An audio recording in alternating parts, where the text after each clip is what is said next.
안녕하세요. 맥키네지 투자클럽입니다. HLB 오전에 바이오 스펙테이티스 나왔던 기사죠.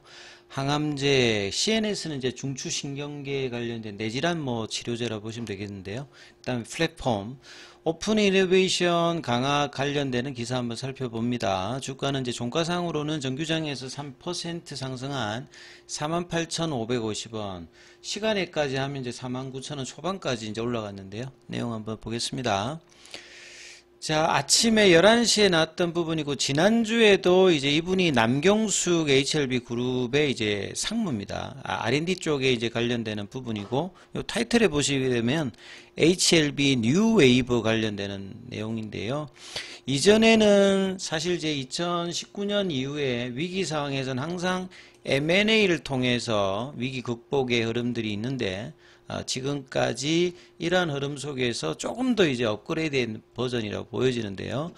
이전에 M&A를 통해서 파이프라인의 구축 계열사 중에서 제약바이오 전체로 보면 한 23개사, 지난 이제 9월 달에 첫 번째 공개된 오픈 이노베이션이 이제 핵심이잖아요. 그러니까 오픈이란 말은 그 그룹 자체 내가 아니라 외부의 이제 대학이라든지 연구소라든지 스타트업이라든지 다른 기업들의 아이디어라든지 제품이라든지 이런 것들을 가지고 하는 것이 이제 오픈 이노베이션이라고 보시면 됩니다. 그래서 좀 더 시너지를 얻기 위해서 혁신을 확장한 게 이제 오픈 이노베이션이죠. 대표적으로 한미약품이라든지 신약 개발에서도 오픈 이노베이션의 시너지 효과들이 계속 드러나고 있는 상황인데요. 그래서 오픈 이노베이션의 프로젝트 진행 관련되는 부분, 최근에 HLB 뉴 웨이브에서 신규로 5개 정도가 더 선정이 되었고, 그래서 그동안의 리보세라닙 중심의 흐름에서 항암제 라인에서도 파이프라인 확장되고, 이 다음에 뇌질환 쪽에 이제 CNS 질환이라든지 플랫폼 기반까지 확장되는 모습의 진척들, 그런 것들인데요. 신규 항암제나 지금 보유하고 있는 카티, 이노베이션이 가지고 있는 베리스모 쪽이 이제 파이프라인이고, HLB 제약도 이제 장기 지속형 주사제. 사실 주사제 같은 경우에는 그 맞을 때 이제 수능도가 좀 떨어지죠. 두려움이 좀 있는 어떤 부분들인데, 이걸 이제 경구용으로 바꾼다든지 아니면 매일 한 번씩 해야 된다든지 주 한 번 하는 것을 몇 달에 한 번씩 하는 이런 형태로 바꾸게 되면 최근의 시장 트렌드에 부합할 수 있는 플랫폼을 가지고 있습니다. 그 다음에 이제 아론티어 같은 이제 AI 기반의 신약 진단까지 지속적으로 혁신 기업과 함께 협업을 콜라보를 진행하겠다. HLB 그룹은 내년 승인 여부가 결정될 것으로 기대되는, 요게 이제 핵심이겠죠. 이번 12월 달 말이나 빠르면 내년 1월 달 정도에 리보생액 합류 조막 관련해서 또 한 번의 이제 리서브션과 클래스 2 기준으로 보면 내년 상반기 중에는 FDA 관련해서 최종 허가 여부를 알 수 있는, 이게 가장 중요한 이제 에셋이고요. 그 다음에 기타 이제 기술을 보유한 기업을 오픈 이노베이션으로 적극적으로 모색을 하고 있다.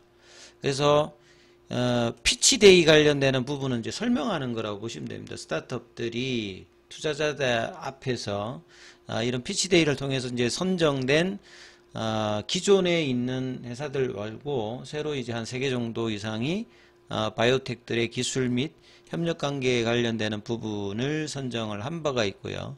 자사와의 협업에서 가장 우대하는 기업으로는 난치성 암질환, 암 시장이 그래도 아직까지 제일 가장 큽니다. 그 다음에 자가 면역 질환, 그 다음에 이제 많은 빅파마들이 도전하고 있습니다만 아직 이제 뚜렷한 강자가 있지 않는 이 중추신경계, 센트럴 너버스 시스템 관련되는 질환 치료제.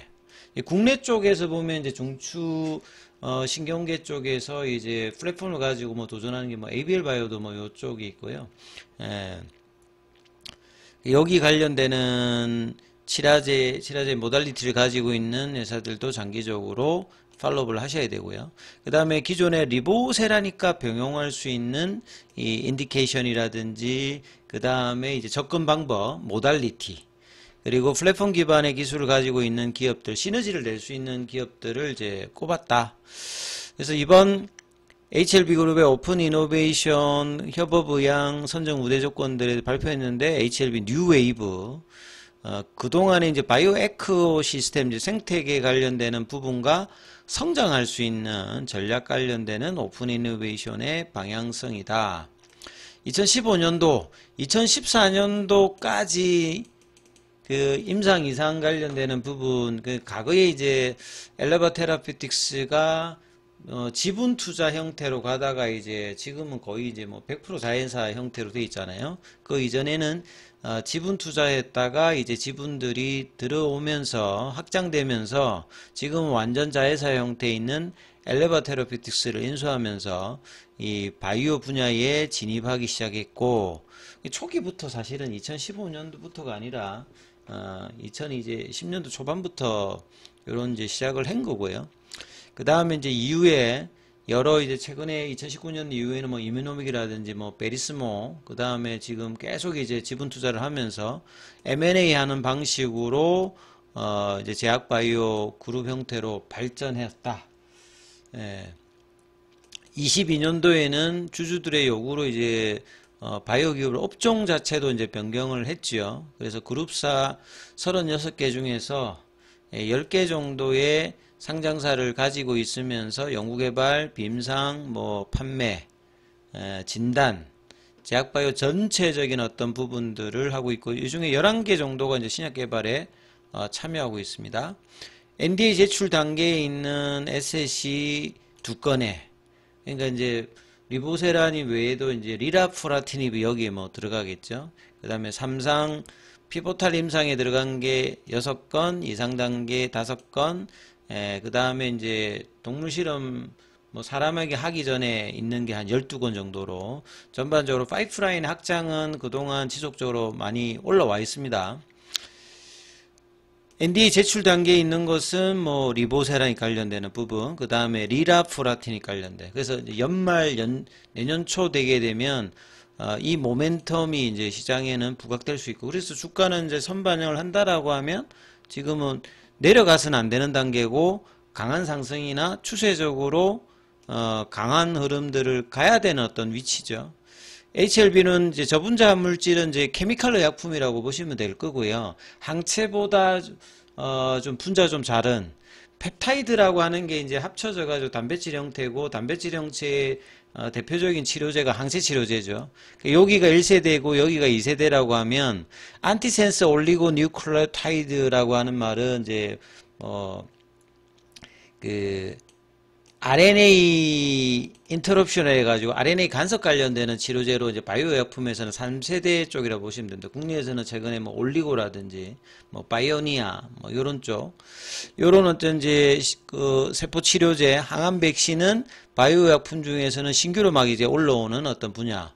그래서 여러 파이프라인을 R&D 쪽에 가지고 있지요. 그래서 계열사와 계열사 사이에 시너지의 어떤 한계가 있다. 혁신 기술을 가지고 있는 외부와 이제 콜라보를 하면서 오픈 이노베이션을 하겠다는 어떤 이유를 지금 설명하는 거죠. 그래서 기존에 있는 거 말고 이제 추가로 올라왔던 게 이제 뭐 상트네어 바이오 사이언스 관련되는 부분, 이건 뭐 지난주에 나왔던 기사들이에요. 그 다음에 뭐 셀렉신, 그 항원이 이제 있으면, 표적이 되는 항원이 있으면 이제 항체가 붙는 부위가 있을 거 아니에요. 그거에 이제 에피토프입니다. 그러니까 이 에피토프를 어떻게 하냐에 따라서 효과가 좀 달라지죠. 대표적으로 뭐 이 허셉틴의 어떤 타켓을 달라한 게 이제 퍼셉타라고 이제 로슈 제품이 있는데, 그런 형태가 있고, 그 다음에 이제 뭐 앱파인드 테라피틱스 같은 경우에도 방광기를 연장하는 기술. 방광기를 연장한다는 말은 체내들에서 약효가 오래 간다는 거죠. 그래서 HLB 그룹이 이제 오픈 이노베이션 한다면 장기적으로 기업같이 성장하는데 뭐 도움이 될 수 있는 부분. 그동안에는 M&A를 통해서 파이프라인을 구축해 오는데, 이 공격적인 이제 이노베이션, 오픈 이노베이션을 했다라고 하면, 그간에 만들어진 이제 밸류 체인을 좀 더 확장하고 하기 위해서 지속적인 투자나 연구 협력을 진행하겠다. 이렇게 좀 봐야 되겠죠. 그래서 이 성과가 이제 제대로 나타나기 위해서는 결국 리보생과 캄네이주맙의 상용화가 어느 정도 성공 허가 이후에 성공하고 난 다음에 지금 하고 있는 부분들이 이제 재평가를 받을 가능성이 높다 이렇게 봐야 될 것 같고요. 그 다음에 이제 오늘 항서제약 같은 경우에는 지난주에 좀 반등을 하고 난 다음에 오늘은 약보합세 흐름이었죠. 홍콩 시장에서도 좀 약보합세 요렇게 지금 보셔야 될 것 같고, 공매도 쪽에서는 오늘은 그래도 지난 한 2주 가까이 거래량 확 줄었잖아요. 100만 주 돼서 오늘 100만 주 좀 넘을 것 같은 분위기였습니다만 정규장에서 91만 주, 그 공매도 쪽에서는 10만 주 넘게 들어오면서 다시 두 자릿수 흐름의 공매도 거래 비중을 차지했고, 오늘 공매도 순보유 잔고 같은 경우에는 737만 주, 요 이제 지난주 기준으로 보시게 되면 그 지난주 이제 목요일 기준이에요. 여기는.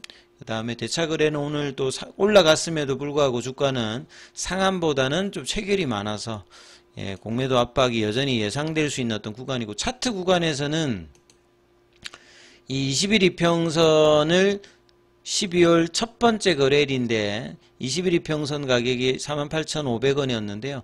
정규장에서 종가상으로 아침에 이제 49,500원까지 올라갔다가 라운드 피겨 가격 5만원 넘지 못했습니다만 정규장에서는 48,550원, 그 다음에 애프터마켓 좀 더 올라가서 49,100원이니까 5%까지는 안 됐습니다만 해도 4.69까지 애프터마켓까지 올라갔으니까, 자, 52,000원대를 올라갈 수 있는 교두보를 오늘 금요일에서 오늘 갭업된 양봉이 나오면서 지난 화요일에 49,600원 부근까지 올려놨기 때문에 좀 더 올라가면 파라볼릭 가격으로는 51,000원, 그 다음에 볼린저 밴드 상한선 가격이 54,000원이거든요. 그래서 51,000원대, 52,000원대를 간통할 수 있는 양봉의 기대감이 이번 주에 나타날 수 있을지 여부가 일단 가장 중요합니다. 프로그램 쪽에서도 하루 종일 일단은 이제 플러스권을 유지해줬고, 창구 쪽에서 보시게 되면 메리츠가 지난주 금요일에서 오늘도 순매수 1위 정도, 삼성이 이제 아침보다는 오후에 좀 더 매도가 많았죠. 그 다음에 뭐 이레셋이나 이런 키움 단타 창구, 그 다음 공매도 쪽에서는 좀 주춤하는 모습을 보이면서 이 이제 양봉의 흐름들이 내일도 이어질지, 그러면 한 3일 정도 양봉이면서 이 박스권 상단에 올라서거든요. 그래서 6만원을 넘을 수 있는 교두부가 51,000원대, 52,000원이니까 이 흐름들을 좀 챙겨보셔야 된다 이렇게 말씀을 드리고요. 장중에는 무료 텔레그램 방이 운영되고 있습니다. 링크되어 있는 부분 참조해 주시고 입장 문의는 문자 남겨주시면 되겠습니다. 계열 종목에 관련되는 부분은 이어지는 영상에서 살펴봐 드립니다.